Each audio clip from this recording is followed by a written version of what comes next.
અને બિરલાના નામે ઓળખાતા બે મહાન માણસો અહીંથી દિલ્હી સુધી જયારે પહોંચ્યા, એ દિલ્હી જતા પહેલા એમણે ગુજરાતમાં પ્રયોગ કર્યો. આ ગુજરાતમાં 2007ના વર્ષમાં અનેક જગ્યાએ ચૂંટણીના ઓળખ કાર્ડ ખરીદીને ચૂંટણી જીતવા માટેનો એ પહેલો પ્રયોગ એમણે ગુજરાતમાં કર્યો.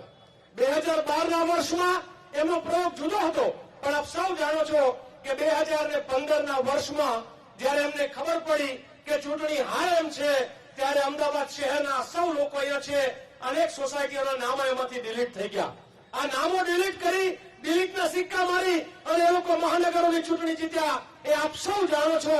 અને ત્યારે છેલ્લી ઘડીએ આ જ કલેક્ટર કચેરીમાં કોંગ્રેસનું ડેલિગેશન આવ્યું અને કોઈ જવાબ નતો મળ્યો, કારણ કે એમણે જે કરવું હતું ચોરી, એ ચોરી કરવા માટે થઈને તો ડિલીટના સિક્કા લાગ્યા હતા. આ જ રીતે એમણે અનેક જગ્યાએ આપણા ફોર્મ રદ કરવા, આપણા બિનહરીફ કરીને સામે દાદાગીરી કરીને કરવું. મૂળ વાત જે છે એમની કે વોટની ચોરી કરે, ફોર્મ ચોરી કરે કે પછી કાગળોમાં ગડબડ કરે, ગમે એમ કરીને સત્તામાં આવવું, આ સત્તામાં ટકી રહેવા માટે એમણે અનેક પ્રકારના પ્રયોગો કર્યા. આ ગુજરાતથી શરૂઆત કરેલી.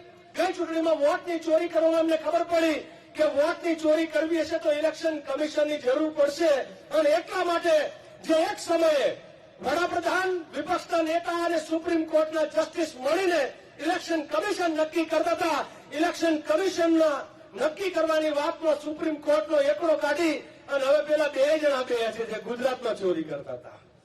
આ બે જણા મળીને નક્કી કરે. રાહુલજી જાય કે આ મિટિંગમાં જઈને મારે કરવાનું શું?